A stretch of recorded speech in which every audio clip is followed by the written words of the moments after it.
Welcome in, everybody, to Fantasy Pros. It's time for leading off. It's me, Joey P, Joe Pisapia. That's Dan Harris.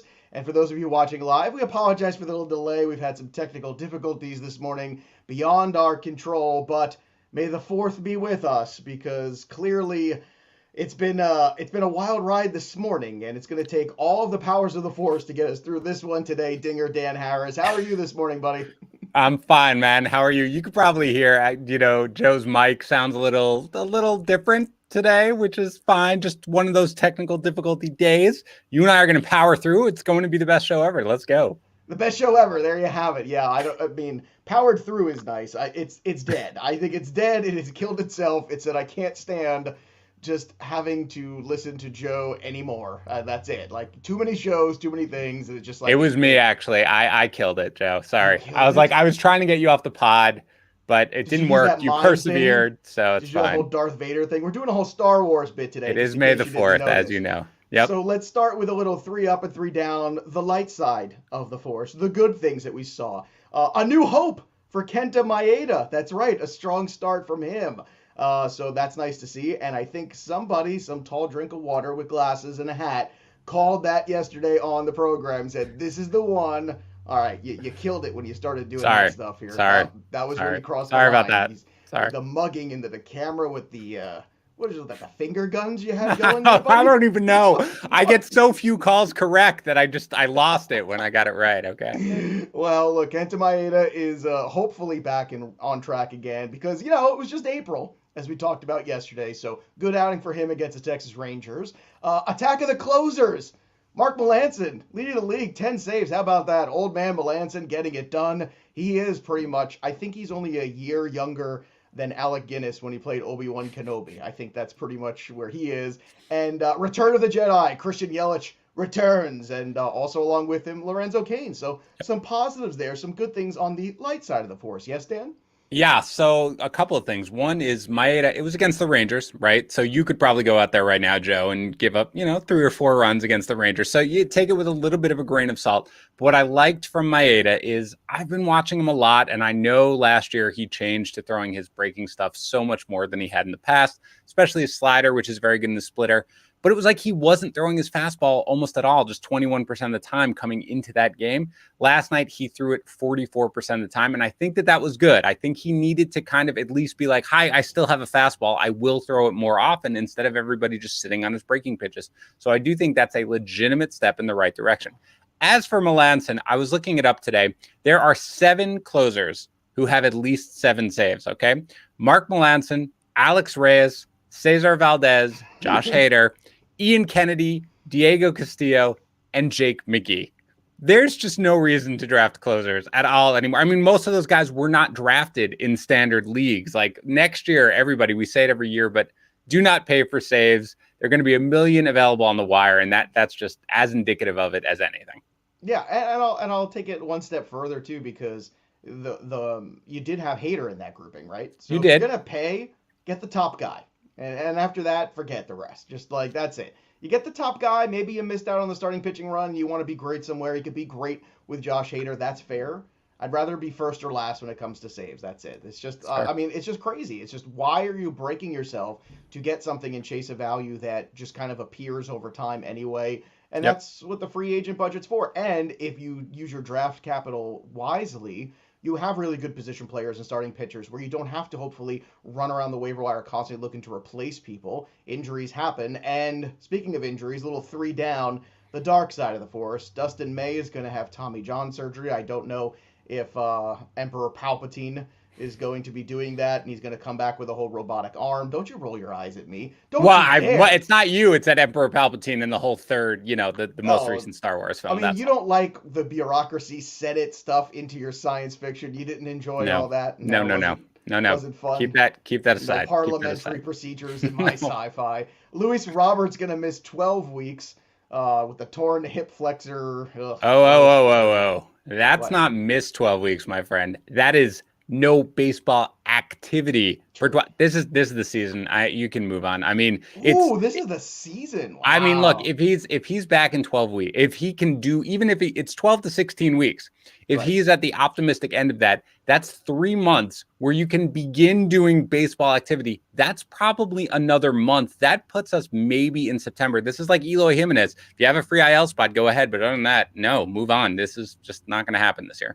Things are not going well for the White Sox, but my goodness, if they could just tread water and get healthy and look out in September, boy, they're gonna they Yeah, might not lose right. a game. They But survived. you know what? That's a lot of things that have to break right.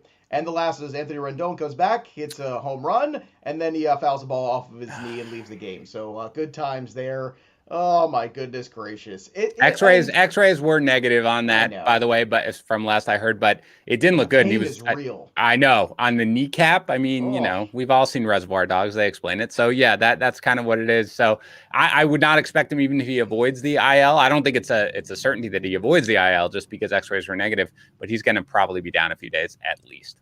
All right. So Kenta Maeda, obviously a very encouraging start here. So let's start there because like a lot of people we're kind of at their wits' end with him. And this is where patience prevails and things are going in the right direction. That's Yep. good. Same thing with Pete Alonso, too. A little struggle to begin April, started to turn things around there. And Joey Gallo, who we just talked about yesterday, right? Two Right. for five with a dinger. And this is it. I mean, Joey Gallo's going to have terrible months and good months. In season long roto, it's fine. In head to head, I always write this in the Black Book every year. I'm not touching Joey Gallo. I just Yep. don't want him in weekly setups because as much as he can win you a week, he can single-handedly lose you a week. He can crush your OBP, he can crush your batting average when he's not crushing baseballs. That's a problem. Shohei Ohtani did not start yesterday, but he did hit another home run. Shohei Ohtani and the Spite Store have 9 homers and 6 steals. What up? I'm telling you, if he throws 100 innings, he is going to be MVP. Case closed. I don't want to hear anything about it. Ohtani Spite Store, and we're all going to get Ohtani jerseys. That's right. Me and Dan Harris, all Ohtani next year. He might be the MVP even if he doesn't pitch another inning for the rest of the season. Like his bat is, and realistically, as a fantasy manager, unless you have the Joey P Spite Store where you've got two different versions of him, if you have one version of him, I'm ignoring him as a pitcher from now on and just starting him every time out as a batter because he's pretty much. I mean, remember he was scratched from his start, but it was great to see him still in the lineup as a batter. So it was fantastic. He's just I valuing him in the trade chart is really difficult because as a hitter, he's top notch. So if he's one player for you and you have to set a weekly lineup, there's almost no circumstance under which I would start him as a pitcher. I'm just leaving him in as a batter. Philosophically, where do you stand with Ohtani? Because I feel like the player's the player. I mean, if you're in a points league, he should get whatever points he gets because he's a pitcher and a hitter, just like Yep. the Angels benefit from him playing two positions. This is again why points league, in my opinion, are a much better format than Roto because it's kind of silly to break him up as two different individuals. He's not. He is one man. He is just one man getting it done. So where do you stand on the whole Ohtani as separate as opposed to one entity? Well, I think part of the issue is that fantasy platforms are not equipped to count both his stats as one player in one thing because otherwise I guess like they don't know how to do it without also counting every other pitcher who bats. And while like someone like Jacob deGrom, great because he's hitting 500 or whatever, but for the most part that's going to hurt you. There's got to be a way. I would love it if they could make a way that you could count whatever stats Ohtani accumulated as one player whenever he played. And that's it. Make a special exemption for him or something like that, because that's how it should be. Other than that, the two different players, I've never liked that solution. At first, it sounded kind of like, all right, well, maybe this is a way to get the best of both worlds. But in the end, if you had to do it one way, I'd make him one player. I'd make you choose every single week, and I would start him as a batter. I want to say in tout, I have him for $16 combined or something like that. Yeah. I think that was somewhere around there in terms of the price. So that's a pretty good return on a $16 player. And CBS can do it because in my home league, Ohtani is one dude. He's getting his pitching points. He's getting his hitting points. He's getting good. everything. So CBS can do it. Cedric Mullins can do it too. That guy's been hot, man. I got to say, I did not see this one coming. 333, 389, 553 slash from Mullins. And Daniel Lynch made his debut. He showed some moments yesterday, but again, I don't look too much. You knew it was going to be limited. And just last night, generally speaking, what a mess. First, Wainwright's out with COVID on the IL COVID thing. Then he's passes all the protocols. He's fine. Then Herman Marquez gets postponed. Walker Buehler gets postponed. It's almost like all the work we did yesterday, somebody just lit it on Yeah. fire. It was so annoying. The lights got shut off in the Mets game. The hitting instructors for the Mets, the hitting coaches both got fired. I mean, what a strange day in baseball it was, Dan. Yeah, when those lights went out, it was very bizarre. And then they came right back. Kudos to whoever was in charge of getting them back because they were only out for like 10 seconds or something like that. But a weird day. Mullins is really interesting. I mean, there's not a lot in his profile that's, doesn't support what he's done. He's been very good. He's got a 401 WOBA. So, yeah, I mean, this is great. You can ride this as long as you possibly can.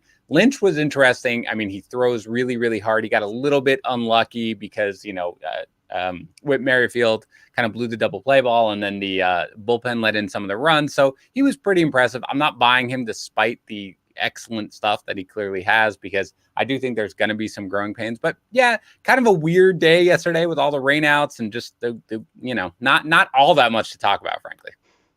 All right, let's talk about Francisco Lindor because clearly 0 for 5 last night. He's down to 163. He is such a better hitter than this. I think we all know that.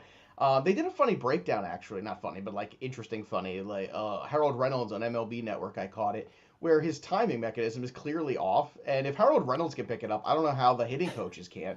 And I just don't understand what the issue here is. So if indeed, it's one of these things, well, the big guys aren't hitting and things aren't going on and they're going to fire the hitting coach and, all this nonsense, whatever. I'm still a big buy on Lindor. We talked about it yesterday. Yep. He will get right. I just think it's a combination of bad pressure and putting too much on himself right now and all that. Alec Boehm 0 for 4 last night, down to 221, 254, 337. I'm a buy on him. I'm a buy on Chapman. I'm a buy on Mancini. I'm a buy on Machado. All the guys that are struggling right now, I still think have plenty of baseball left in them this year. So any of these guys that you might be worried about that you wouldn't be buying on, somebody really scare you off? Because I don't know. I just Alec Boehm, I guess, doesn't have the track record, obviously, of Machado or Chapman or Lindor for that matter. But I still feel like there's better baseball to be had with these guys.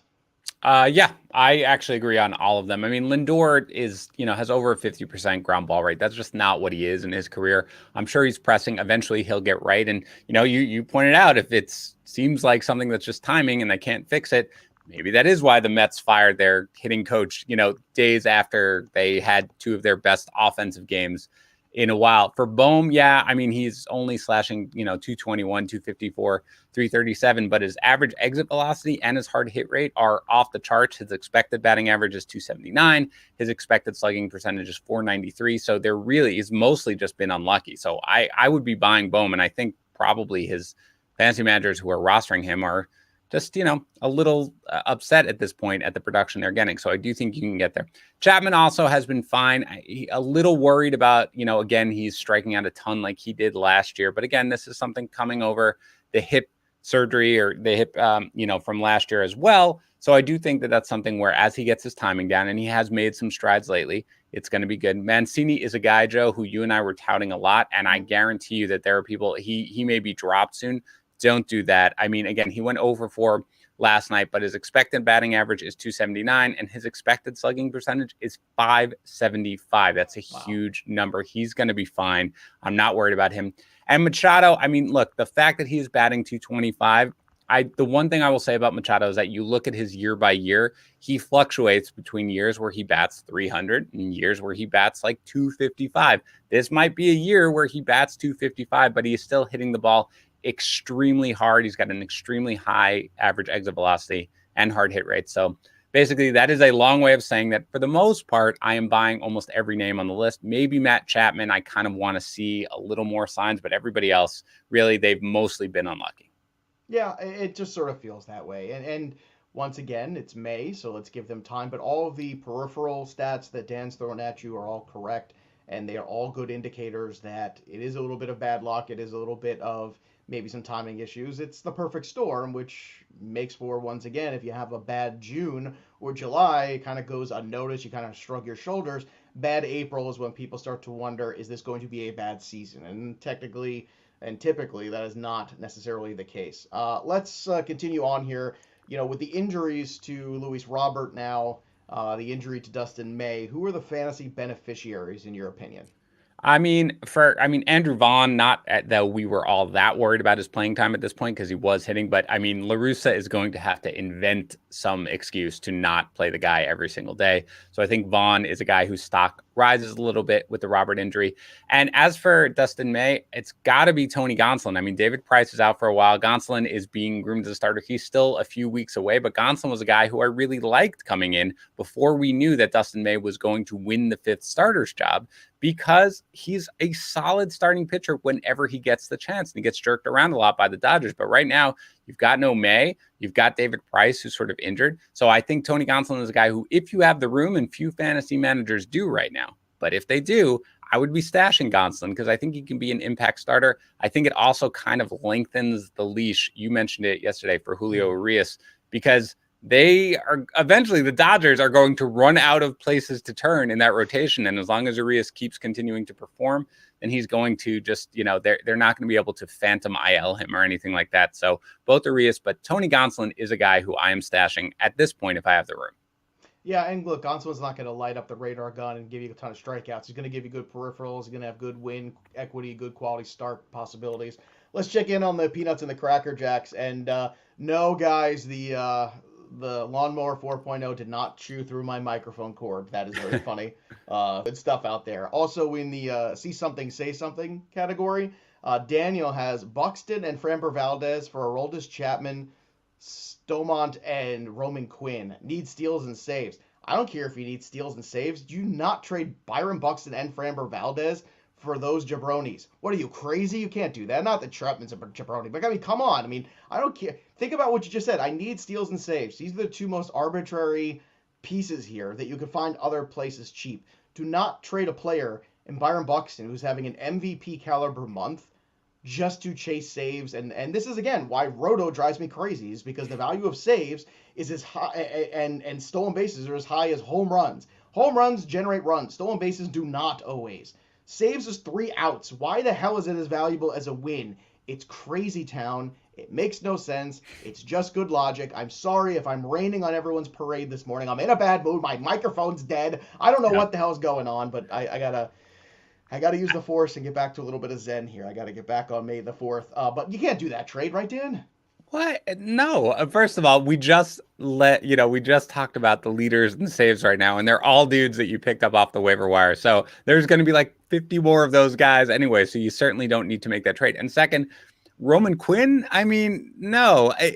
Byron Buxton's probably going to have, with the playing time, Byron Buxton's probably going to have more steals than Quinn anyway for the rest of the season. So no, and that you can sell Byron Buxton, of course, because he's outrageously hot. That's like selling super low on him, and there's absolutely no reason to do that. Like sell super high. Don't do it. Don't do it. Not anywhere close. That's a joke right now. You get way more for Buxton than that. And Framber Valdez is going to come back and pitch. What, are you crazy? Yeah. James Park wants to know. Oh my God, James Park wants to know: Urshela or Baum the rest of the season? That's a good question. Yeah, look, I'm a kind of an Urshela fan for sure, but I'm still going to go with Baum because I do think that there is, a much higher ceiling. And we read off some of the stats. I'm not in any way discouraged by what we saw in April. He's hitting the crap out of the ball. He's just been unlucky. I think it's going to get better as the weather warms up. I mean, luck's going to turn. I like what I've seen, actually. And I was not on the guy because he only hit, I think, 4 home runs last year. But I'm much more on him now than I was even in the beginning of the season. So I'll go with Bohm there because I think the upside's much higher. And Andrew wants to know, for the record, I'm with Bohm as well. For the record, Andrew Rogers wants to know, I am losing patience with Biggio. Of course you are. In a 10-team league, would you drop him for Tyler O'Neill or Colton Wong? I don't think I do. I think I just wait and ride the wave, honestly. Yeah, I would as well. I was one of the only analysts that I can remember who was not basically off the Biggio train once we knew he was going to be batting low in the order. He did lead off yesterday with Springer being out, but I don't think that's going to happen most often. I think he'll bat in the bottom of the lineup. But at the same time, he's got enough talent. We've seen sort of the 2020 type of season that he can have. And for those guys, it's just not the caliber that I would make the switch for. Follow up to the Buxton trade. So Daniel says, thanks, guys. To be fair, I was going to spend Chapman and DeYoung for Trey Turner. So basically what you're doing is you're turning Buxton and Framber Valdez into Trey Turner and Roman Quinn and stuff like that. Look, I would just ride the Buxton wave for now. Okay, just ride the wave. Find somebody else because unless you have that deal locked in and you know for Right. sure that's what If you happens. do, if you have that deal locked in, like you can do that deal, then I will do that deal. That's fine It's because a you hard lose thing one in and you fantasy. crush the other one. So How many I'm okay. three-way deals have you been a part in your fantasy career? I think I maybe I've can't I made can't three or mention. four in Yeah, like it's 2 decades. Like it is a correct. hard thing to pull off where everybody it's hard enough to get one person to agree to a trade, let alone three people to Very get true. on Very board. true. All right, let's move on to the daily slate tonight in MLB. Hopefully it'll go better than last night. Last night was a crap show. Yeah. 11 games tonight. The good chalk is the Philadelphia Phillies. Aaron Nola on the mound 9.2, 10.4 for him. Going against Milwaukee. Yes, I know Yelich is back, but still it's Milwaukee. JT Realmuto looked good yesterday, hitting the baseball. Jacob deGrom is on the mound tonight as well, so not just Yeah. Aaron Nola in cash games. DeGrom is 12.5, but 11.1 on DK. I like how DK's kind of, Yeah. trying to tempt you a little bit more here. And Trevor Bauer is only on the DK slate because of the makeup game, and FanDuel doesn't have it on there. So Bauer's 10.7. So cash game arm, Nola or DeGrom, and on DK, Nola, DeGrom, or Bauer. Which way you want to go?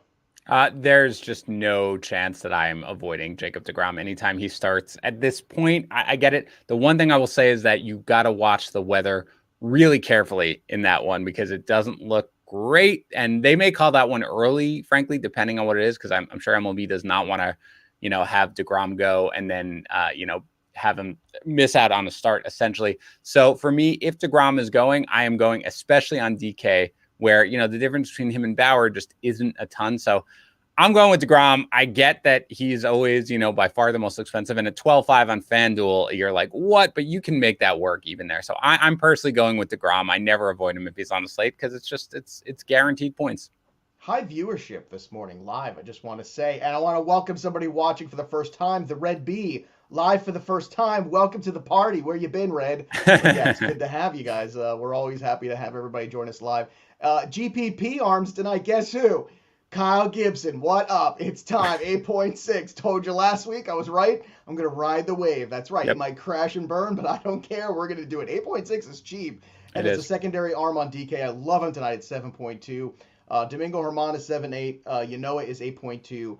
It's time to pick a side in the Astros Yankees, which we kind of anticipated. We teased a little bit yesterday. We talked about it a bit. Herman and Greinke. If anybody can go into Yankee Stadium and ignore the noise, it's Zach Greinke. Like he's thinking about his fantasy football team. He just doesn't care. Like you can boo him, you can throw batteries at him. Zach Greinke's like, whatever, dude. Like I'm in my own universe. So what are your thoughts on this? Do you pay up for Greinke? Do you want to go into this 4 outcome game at all? What do you want to do? No. I'm Just running avoiding it away. entirely. Greinke is a guy who I feel like I cannot peg. Like every time I think that he is going to have a positive DFS day, he does not. Every time I fade him, he comes through. I would not be surprised here to see him absolutely dominate the Yankees in this game. But I'm not going really near either guy. I mean, the wind is supposedly blowing in from right. That's going to help a bit. But either way, I don't know about you, Joe. This is a game I'm just completely avoiding for DFS purposes. I will take Herman as a secondary arm just for Okay. on DK because he's 7.8 and it's him and Gibson tonight. Probably Gibson's even better because you save another 600 there.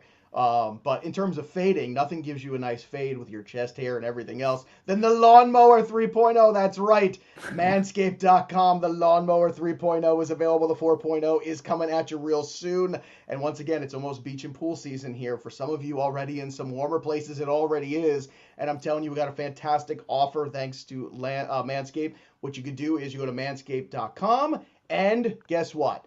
20% off and free shipping can be yours with the code leading off. Again, that code is leading off. So go to manscaped.com and use that. And don't forget about the quiet stroke technology. Don't forget about that LED light. Don't forget about the advanced skin safe technology that takes care of you at Manscaped. We want to take care of you. And as I always do these Manscaped reads, you can see the numbers actually go up. People just tune in for the Manscaped reads. So make something out of this. Go to manscaped.com, use the code leading off, go get yourself something nice and take care of yourself a little bit. Again, 20% off and free shipping with that code leading off. Your balls will thank you. Now, let's try to get some more balls. I'm going to leave the ballpark in a second, too. Let's talk about stacks. Philadelphia, KC and Cleveland. I'm in on that game together. And Boston. Anything else there for you kind of pique your interest in terms of offenses that you want to attack with? No, I mean, if you want to save some money, I wouldn't mind going for the Mariners against Jorge Lopez. But other than that, you pretty much nailed it. That's where I'm going for tonight.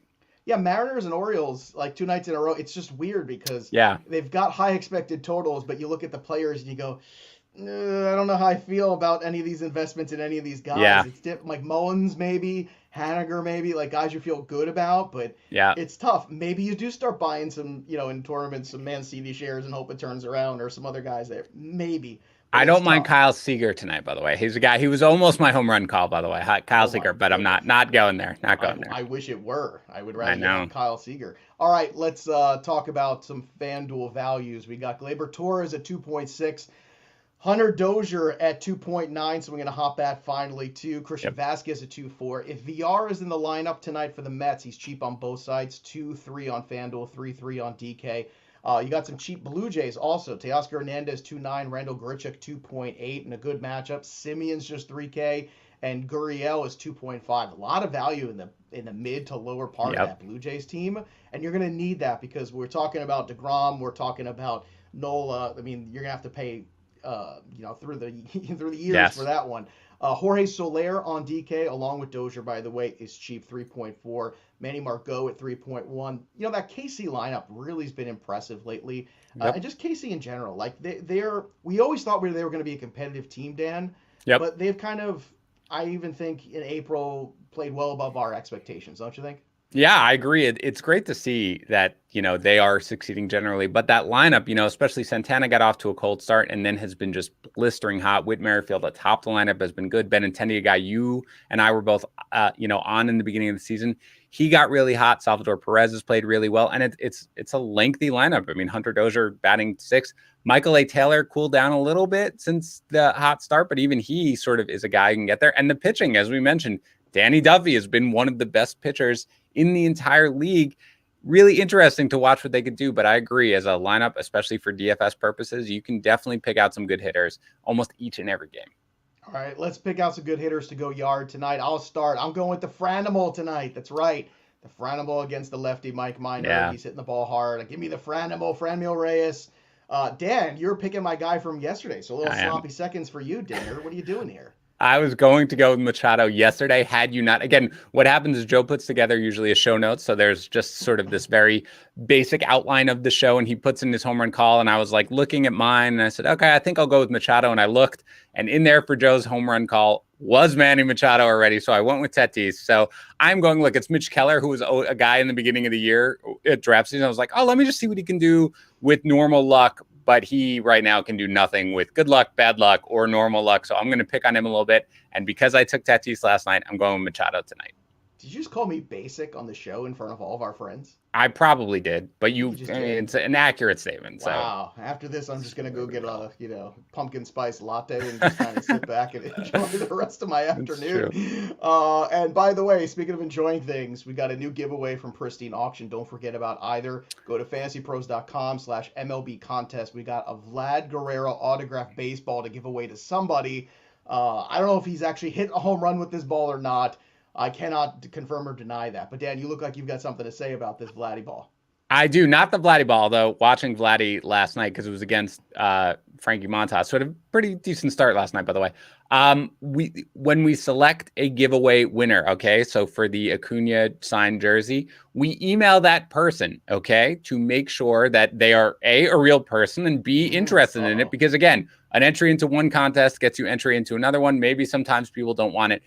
Check your spam just in case you are that human being, because we have not heard back from the random winner. We give it a few days, then we will draw another name if we don't hear back from them. So if you have entered the contest, just check your spam. We sent an email to the winner yesterday. Check your spam so we can confirm. Other than that, be on the lookout in a couple days if you don't get it, because we may have to select a new winner.